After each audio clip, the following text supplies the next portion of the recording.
Question number 6 में हमारे पास जो फर्स्ट पार्ट है फाइंड द स्पेसिफिक टर्म, और फर्स्ट पार्ट में हमारे पास है टर्म इन्वॉल्विंग B6। तो मैं सबसे पहले जनरल टर्म का फॉर्मूला लिखता हूँ।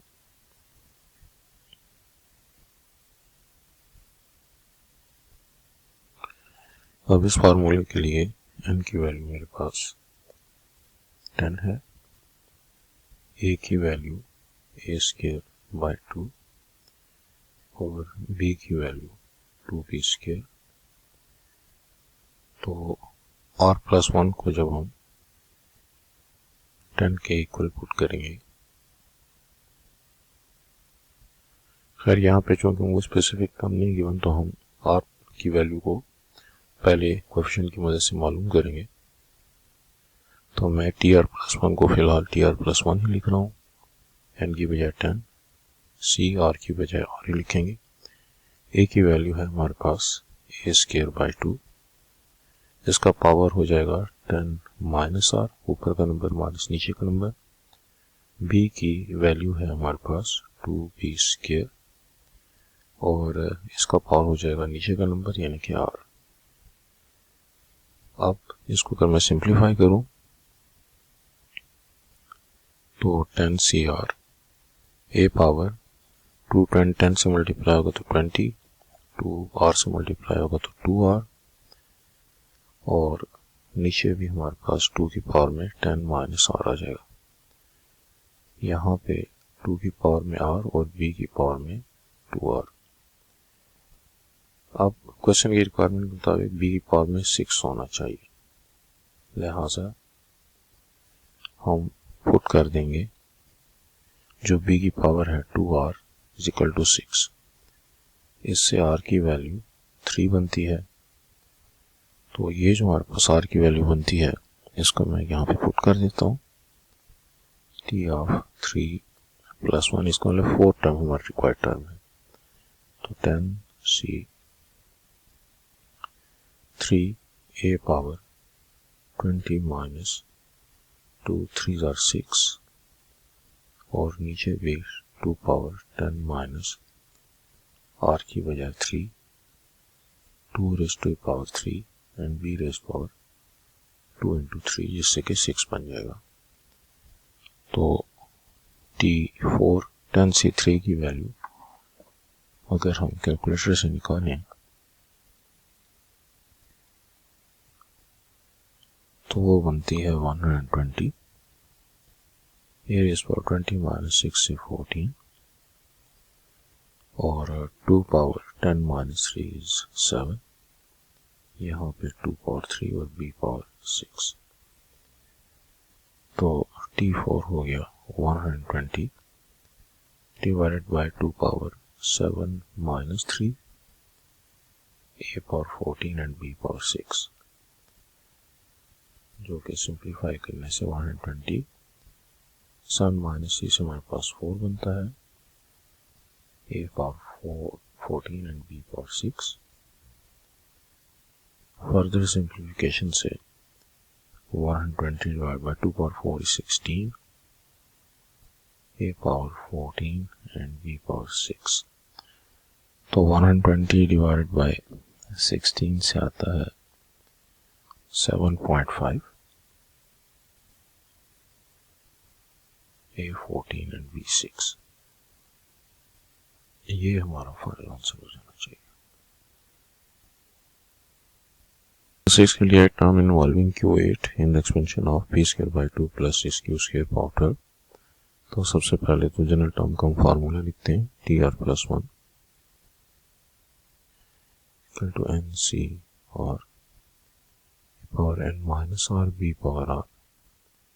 इसके मुताबिक हमने n की वैल्यू 12 लेनी है, a की वैल्यू b²/2 और b की वैल्यू 6q²। और r की वैल्यू भी हमें अंदाज़ा नहीं है क्योंकि हमने q की पावर के हिसाब से इसकी एडजस्टमेंट करनी है। तो tr+1 n की बजाय 12 और r की बजाय r ही रखेंगे, a की बजाय b² डिवाइडेड बाय 2 और इसका पावर 12 माइनस आर, बी की वैल्यू 6q स्क्वायर और इसकी पावर नीचे का नंबर जो कि हमारे पास 2 है। और इसको अगर मैं सिंप्लीफाई करूं तो 12 CR P power 2 into 12 is 24, 2 into R is 2R, 2 raised to power be 12 minus R, 6 power 2 and Q power 2 का स्क्वायर 4। अब क्वेश्चन की रिक्वायरमेंट क्या है कि ये Q का पावर हमारे पास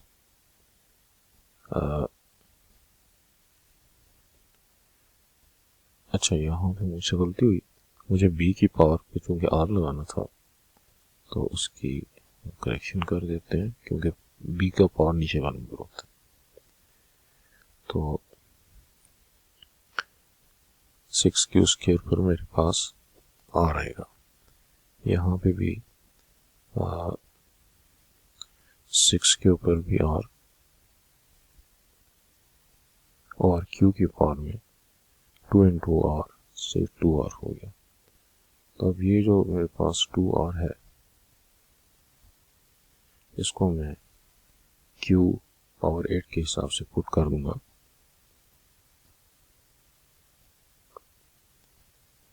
8 ताकि मुझे इससे R की वैल्यू मिल जाए। अब 8 डिवाइड बाई 2 से R की वैल्यू 4 हो गई।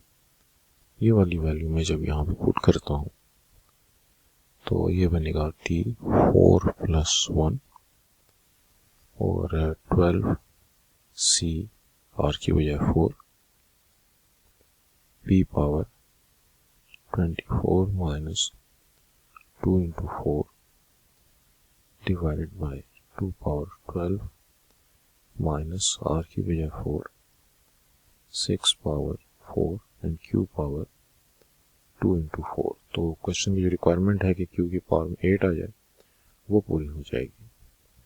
इससे मेरे पास जो हमारी रिक्वायर्ड टर्म है वो इनफैक्ट 5th टर्म है, R की वैल्यू 4 पुट करने से जो आ रही है। तो 12C4 की वैल्यू बनती है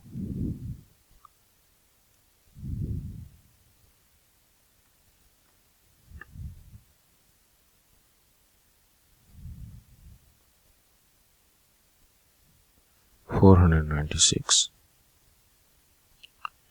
और P की पावर में बनेगा 24 माइनस 8 के हिसाब से 16,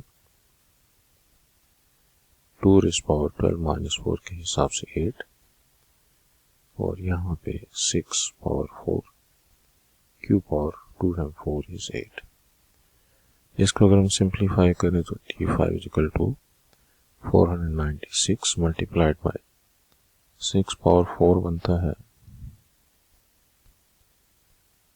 1296, 2 पावर 8 बनता है 256 और बाकी हमारे पास P पावर 16 और Q पावर 8 रह गया। इसकी सिंप्लीफिकेशन से 496 मल्टीप्लाइड बाय 1296 डिवाइडेड बाय 256 जो कि 2.511 P पावर 16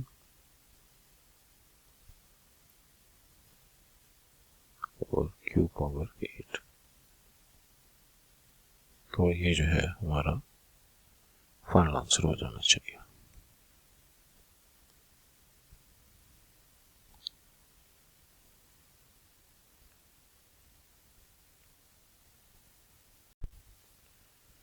अच्छा यहाँ पे ये जो है 12C4 की वैल्यू आती है 495, तो उसको ठीक कर लेते हैं। तो यहाँ पे भी 495 हो जाएगा। उससे जो आंसर पे फर्क पड़ता है 495 मल्टीप्लाइड बाय 1296 डिवाइडेड बाय 256, तो वो बनता है 2.505, 2.5 और इसको 0.5 कर देते हैं। तो ये आपका जो है वो दुरुस्त आंसर है। जो क्वेश्चन 7 का फर्स्ट पार्ट है, find the term independent of x in the expansion of 2x² minus 1 by x power 12। तो सबसे पहले तो इसमें मैं जनरल टर्म का फॉर्मूला लिख लेता हूँ, tr plus 1 is equal to ncr a power n minus r b power r। तो यहाँ पे n की वैल्यू हमारे पास 12 है, a की वैल्यू 2x², b की वैल्यू माइनस 1 बाई x है। तो ये वाली वैल्यू जब मैं यहाँ पे पुट करता हूँ तो r प्लस 1, n की बजाय 12, r की बजाय हमें पता नहीं है कि r की वैल्यू यहाँ पे क्या पुट करनी है, अलबत्ता a की वैल्यू 2x² और इसकी पावर 12 माइनस r हो जाएगा, और b की जो वैल्यू है वो है माइनस 1 बाई x, इसकी पावर भी r हो गई। तो हमें चूंकि टर्म इंडिपेंडेंट ऑफ x मालूम करनी है तो हम सारे x की पावर्स को इकट्ठा कर देते हैं। तो 2 की पावर में 12 माइनस r, x² के हिसाब से जब इसकी पावर 2 12 माइनस r से मल्टीप्लाई होगी तो 24 माइनस 2r माइनस 1 की पावर भी r और नीचे x की पावर भी r। तो हमारे पास चूंकि 2x हैं तो इन दोनों x की पावर को इकट्ठा करने की खातिर मैं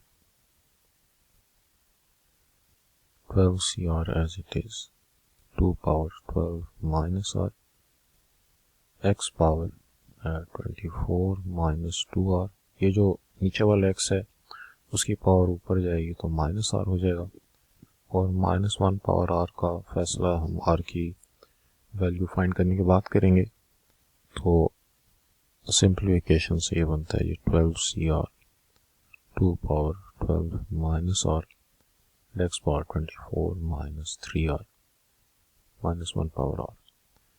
अब हमारे पास सिर्फ एक ही x है जिसकी पावर हमको क्यू ही है 24 माइनस 3r, और हम चाहते हैं कि ये टर्म इंडिपेंडेंट ऑफ x हो।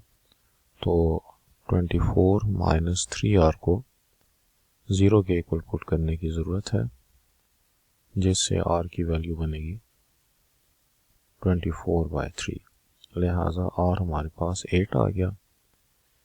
r की ये वाली वैल्यू 8 पुट करने से ये बनता है 12c8 और 2 power 12 minus 8 x power 24 minus 3 into 8 minus 1 power 8। तो 8 प्लस 1 9, 12c8 के हिसाब से हमारे पास जो नंबर बनता है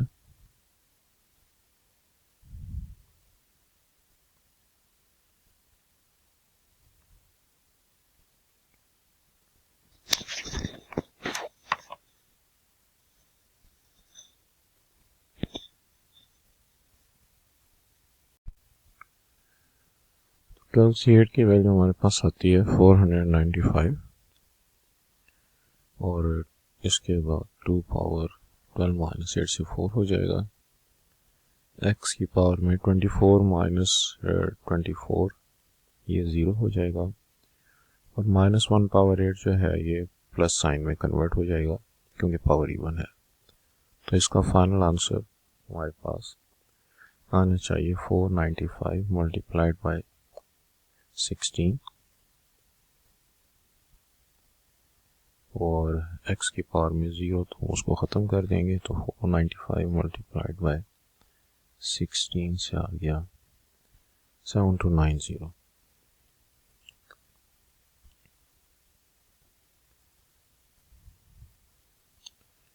तो ये हमारे पास 9 टर्म है जो कि इंडिपेंडेंट ऑफ x है। और इसकी वैल्यू 7290 है। क्वेश्चन नंबर 7 का जो सेकंड पार्ट है, इसके लिए भी सबसे पहले जनरल टर्म का फार्मूला लिख लेते हैं। TR+1 NCR A power N minus R and B power R। तो N की वैल्यू हमारे पास यहाँ पे 10 है, A की वैल्यू √x, B की वैल्यू 1/3x²। तो TR+1 हो जाएगा 10C। R की वैल्यू भी हमें पता नहीं है, A की वैल्यू √x। अब A की पावर ऊपर का नंबर माइनस नीचे का नंबर B की वैल्यू जो कि 1/3x² है, उसकी पावर नीचे का नंबर। तो सिंप्लीफिकेशन से हमारे पास x का पावर 1/2 जब 10 के साथ मल्टीप्लाई होगा और r के साथ मल्टीप्लाई होगा, तो चलो उसको नेक्स्ट स्टेप में कर लेते हैं। यहाँ पे 1 पावर r, उससे कोई फर्क नहीं पड़ता, 1 1 ही रहेगा। 3 power r and x power 2r। तो जो हमारे पास x है उनकी पावर्स को इकट्ठा करते हैं, 10c r। x की पावर में 10/2 5 माइनस r/2, और नीचे वाले x की पावर 2r को जो ऊपर लेकर जाएंगे तो वो 2r बन जाएगा, ऊपर जाके -2r, और ये 1/3 पावर r एज इट इज। अब हमारे पास ये जो पावर है इसको ज़ीरो होना चाहिए, तो इसको ज़ीरो बनाने की खातिर हम पुट कर लेते हैं 5 minus r/2 minus 2r equal to 0। क्योंकि हमें टर्म इंडिपेंडेंट ऑफ x चाहिए, तो x की ये पावर जब 0 होगी तो टर्म इंडिपेंडेंट ऑफ x हो जाएगी। तो 5 is equal to r/2 plus 2r। इसको हम अगर सिंप्लीफाई करें तो 2 एलसीएम हो गया, r प्लस 2 2 आर 4 4r। तो 5 इज इक्वल टू 5r/2। तो हाँ, यहाँ से 5 दोनों साइडों से अगर काट दें तो इधर 1 रह जाएगा, तो r की वैल्यू हमारे पास 2 आ गई। इसका मतलब ये हुआ कि अगर हम चाहते हैं कि यहाँ पे x की पावर में 0 आए तो हमें r की वैल्यू 2 पुट करनी पड़ेगी। तो ये r की वैल्यू 2 अगर हम यहाँ पुट कर दें तो 2 + 1 10c2 x power 5 minus 2/2 minus 2 into 2, और उसके बाद जो है हमारे पास 1/3 पावर r की जो वैल्यू है 2 वो पुट कर देते हैं।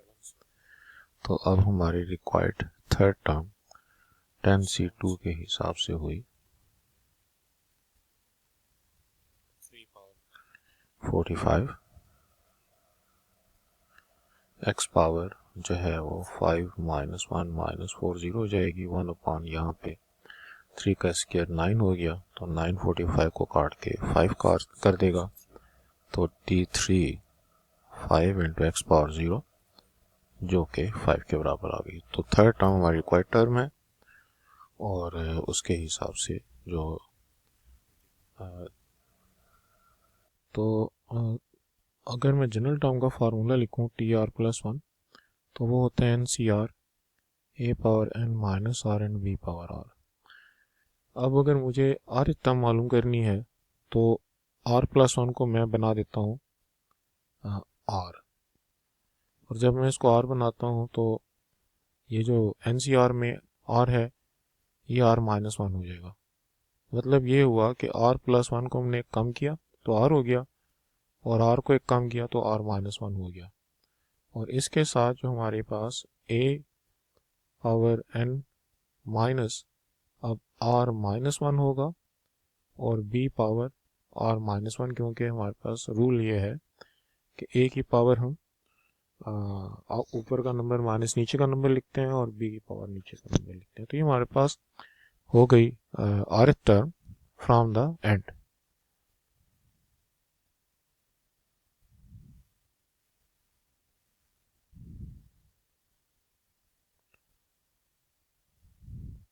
तो rth टर्म फ्रॉम बिगिनिंग। तो अगर मुझे रोल नंबर आर की टर्म मालूम करनी है तो फिर उसका फार्मूला ये हो गया। इसको अगर मैं थोड़ा सा सिंप्लीफाई कर दूं तो T R is equal to N C R minus one A power N minus R minus minus plus plus one और B power R minus one. अब अगर ये आर टर्म फ्रॉम बिगिनिंग है तो आर टर्म फ्रॉम एंड, उसका तरीका B को replace कर देंगे दूसरे के साथ, replacing A and B with each other.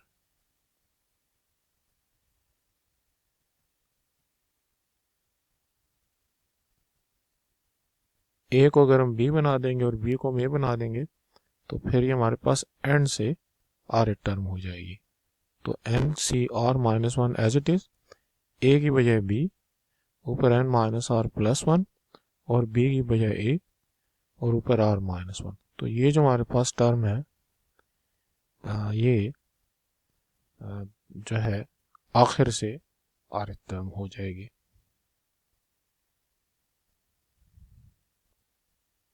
तो इसका सिंपल सा रूल है कि हम ए और बी को जो है आखिर में अगर चेंज कर लें, पहले स्टार्ट से आर टर्म मालूम करके तो एंड से आर टर्म।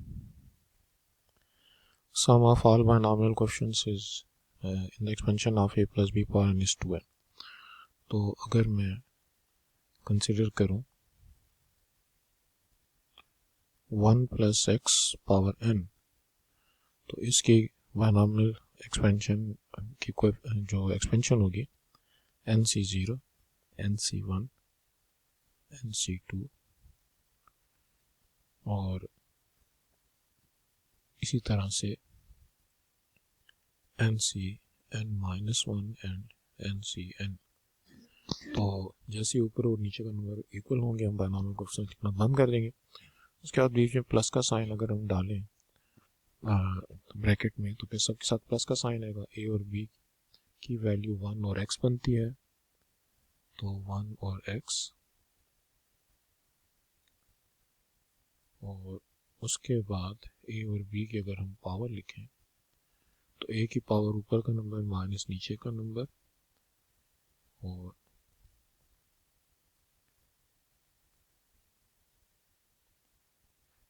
बी की पावर नीचे का नंबर।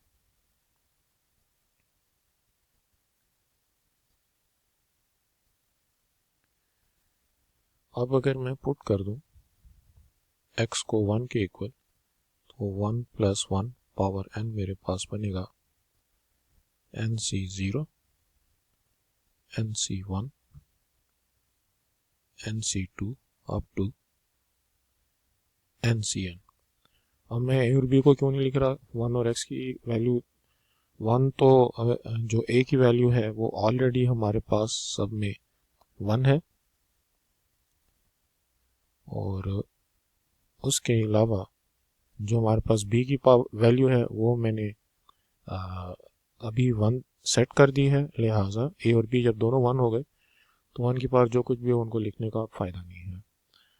अब हमारे पास सिर्फ रह जाएंगे बायनॉमिनल कोएफिशिएंट्स और उनका सम। तो इन सारे बायनॉमिनल कोएफिशिएंट्स का जब हम सम करते हैं तो मेरे पास आता है जी 2 power n is equal to N c zero, n c one, n c n. तो प्रूव हो गया, hence proved. Sum of all binomial coefficients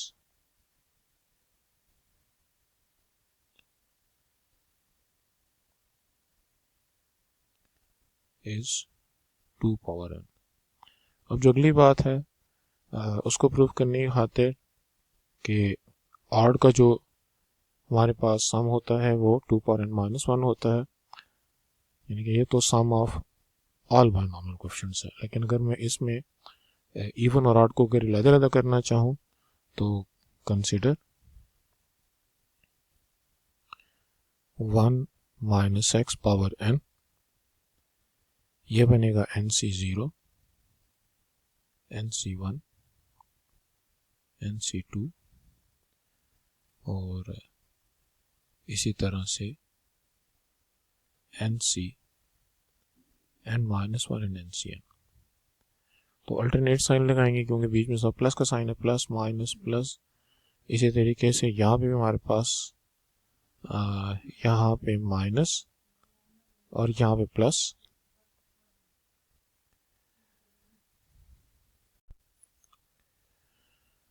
तो यहाँ पे अब मेरे पास ए की वैल्यू 1, बी की वैल्यू x,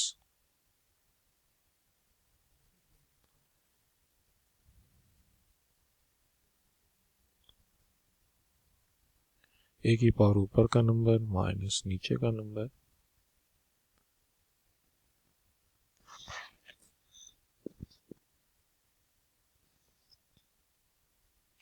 और बी की पावर नीचे का नंबर।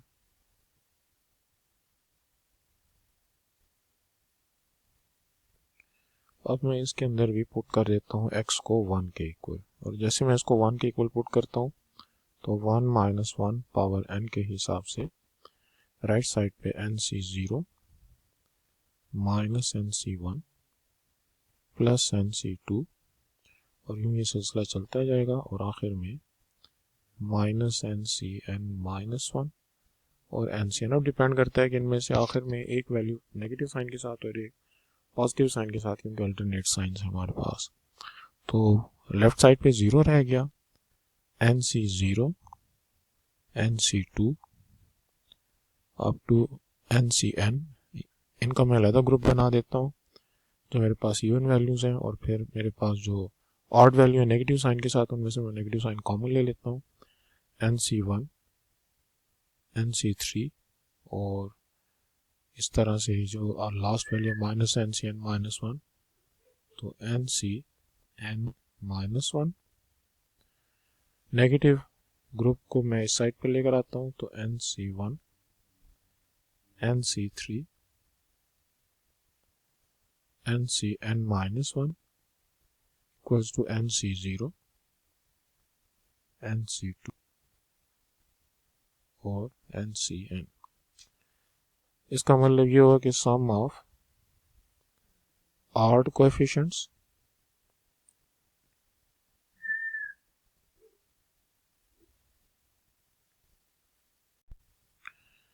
इसका मतलब है कि सम ऑफ ऑड कोएफिशिएंट्स जो है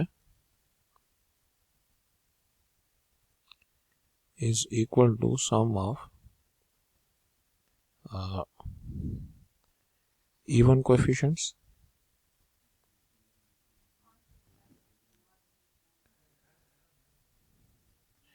और ये दोनों जो आपस में इक्वल हैं, तो सम ऑफ ऑल वो भी हमने फाइंड किया 2 पावर n है, तो सम ऑफ ऑड कोएफिशिएंट जो हैं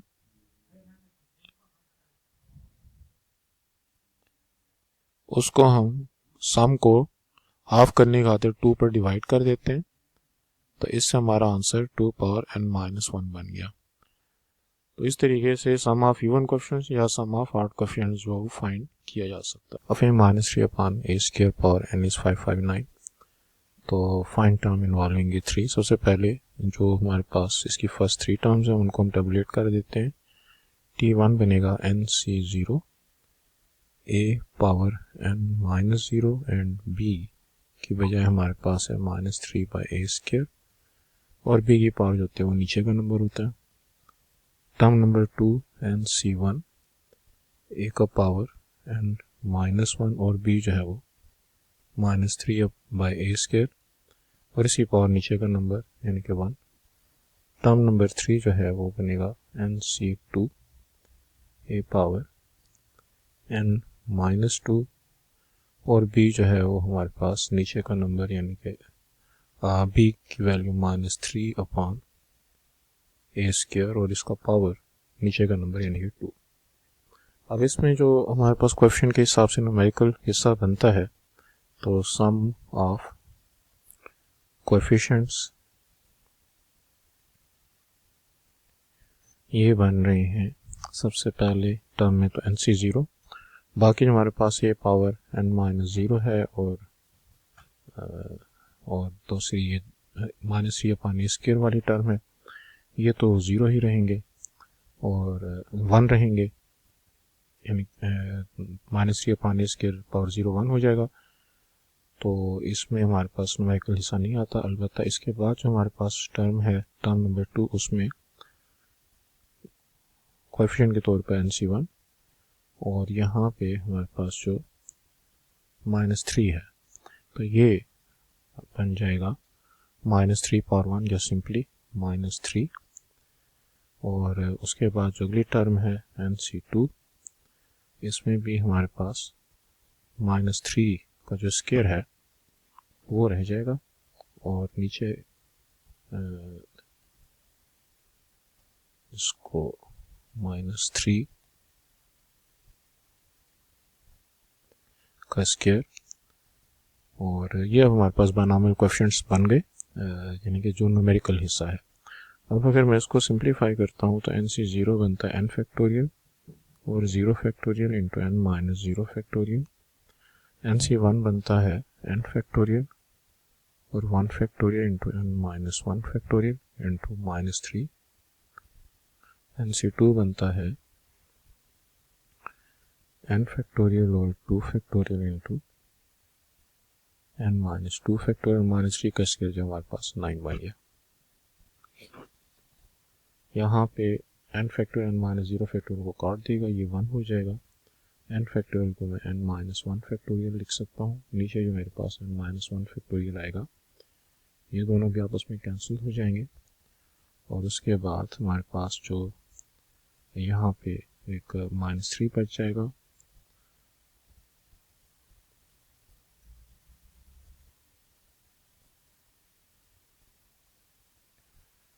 और उसके अलावा यहाँ पे प्लस n फैक्टोरियल को मैं लिखता हूँ n into n minus 1 factorial और n minus 1 into n minus 2 factorial.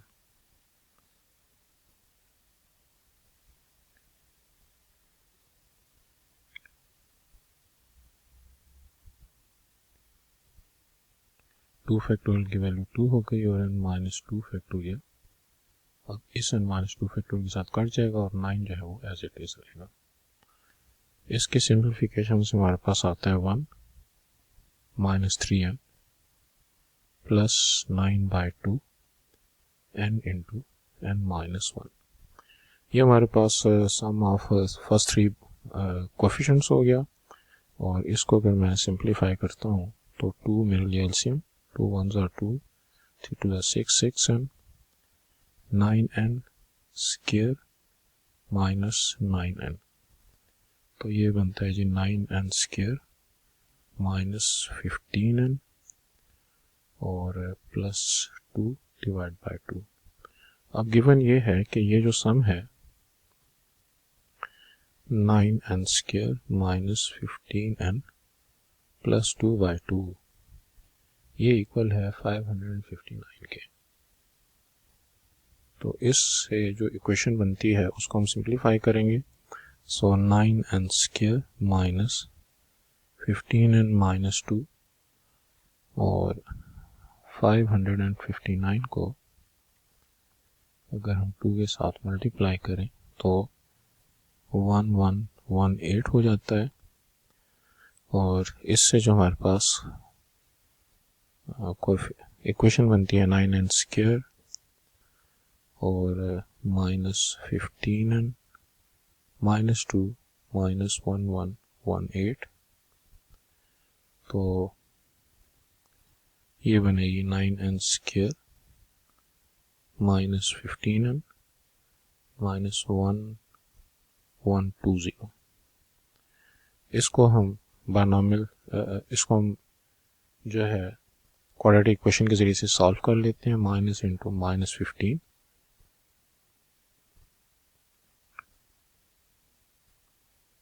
तो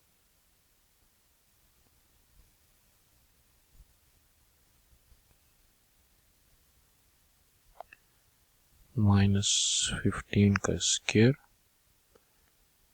minus 4 into 9 into minus 1120 divided by 2 into 9, तो n की वैल्यू बनी 15 प्लस माइनस 15 का स्क्वायर जो हमारे पास बनता है वो है 225 minus minus plus 36 multiplied by 20 40320 divided by 2 times 9 is 18. तो 15 प्लस माइनस 40320 प्लस 225 और इसका अगर हम स्क्वायर रूट ले लें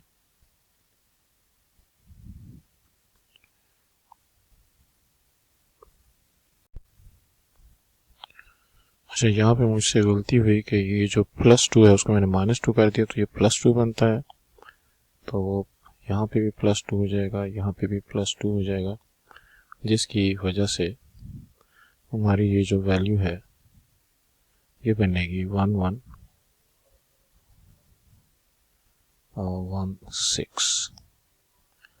तो यहाँ पे भी जो उसकी वजह से फर्क पड़ेगा वो है -1116 और यहाँ पे जो फर्क पड़ेगा तो 36 मल्टीप्लाइड बाय 116 40176।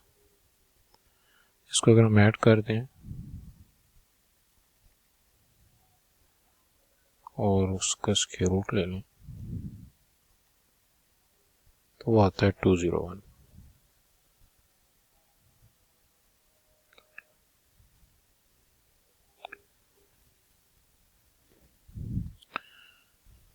इसमें अगर हम 201 और 15 को ऐड कर दें तो हमारे पास 216 हो गया। नेगेटिव वैल्यू को अगर हम इग्नोर कर दें तो 216 डिवाइडेड बाय 18 जो कि 12 बनता है। तो इसका मतलब ये कि n की वैल्यू हमारे पास 12 होनी चाहिए। तो ये सवाल का पहला हिस्सा हुआ। उसके बाद हमको सब जो हुआ है वो हमारे पास -3/a² और इसकी पावर नीचे का नंबर। अब जितने हैं मुझे उनकी पावर को इकट्ठा करना है क्योंकि मैं चाहता हूँ कि पावर में 3 आ जाए। तो tr+1 तो 12cr और a power 12 minus r -3 power r और नीचे जो a की पावर है वो 2r हो जाएगी। अब हम इसमें tr+1 is equal to 12cr a power 12 minus r -2r और -3 power r as it is. इसको सिंप्लीफाई करके हमारे पास बनता है ये tr+1 is -r -2r -3r हो गया। और ये जो हमारे पास अब वैल्यू है इस वैल्यू को हम क्वेश्चन की रिक्वायरमेंट के मुताबिक लिख देंगे। a की पावर में 3 चाहिए तो put 12 -3r is equal to 3। तो 12 - 3 जो है वो 3r हो गया, जिससे 9/3 r की वैल्यू हो गई। तो r की वैल्यू हमारे पास 3 आ गई। r की वैल्यू जब हमने इस्टेब्लिश कर ली तो अब जो है वो हमारी रिक्वायर्ड टर्म हो जाएगी 3+1 से हमारा आंसर जो 4 आया। तो यहाँ पे 12 से 3 की वैल्यू 220 और a की पावर 12 - 9 के हिसाब से 3 बनती है। -3 पावर 3 -27 -27 को 220 के साथ मल्टीप्लाई करेंगे तो -5940 a³ जो कि हमारा फाइनल आंसर है। Coefficient of r -5th term and 2r - 1 term are the same in the expansion of 1 plus a power 34 find r। तो हमारे पास जो जनरल टर्म का फार्मूला है वो होता है tr+1 equals to ncr a power n minus r और b power r। तो n की वैल्यू जो है वो तो हमारे पास है जी 34 और a की वैल्यू जो है वो हमारे पास 1 है और b की वैल्यू हमारे पास a है।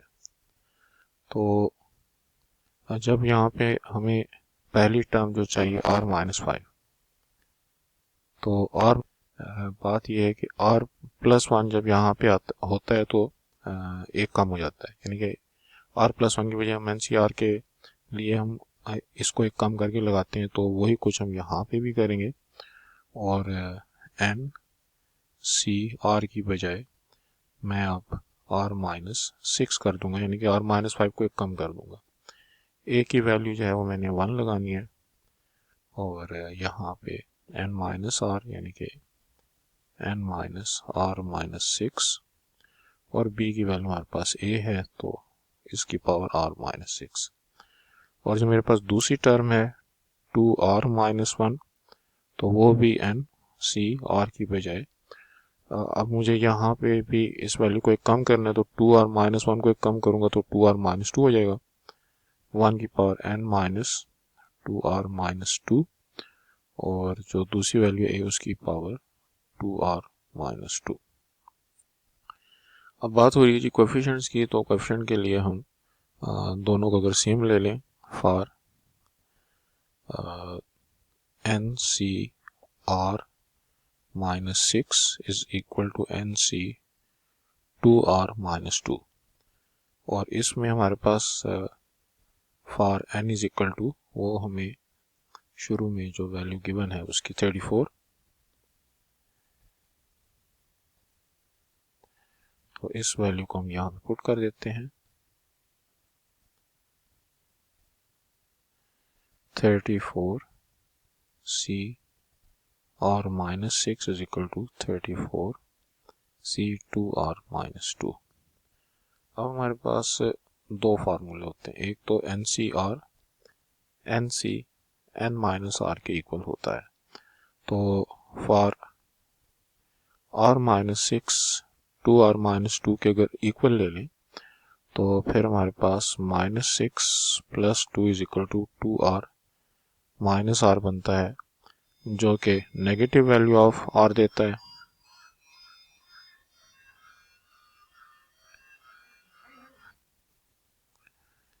तो यहाँ से तुम्हारे पास r की वैल्यू नेगेटिव आती है। आप अगर हम दूसरा फार्मूला लगा दें, यानी कि 34 CR-6 is equal to 34 C और 34 - 2r-2 इस फार्मूले के मुताबिक जो भी हमने बनाया, तो इस सूरत में r-6 जो है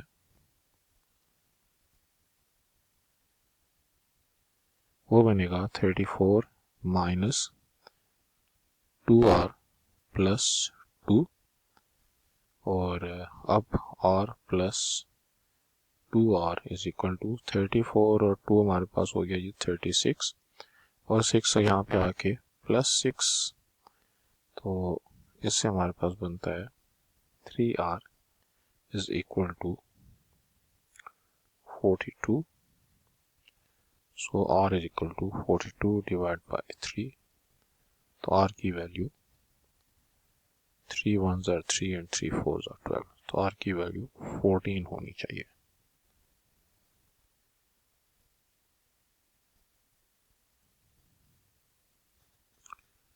इसमें हम इस वैल्यू को नॉट पॉसिबल करेंगे, तो इस वैल्यू को इग्नोर कर देंगे।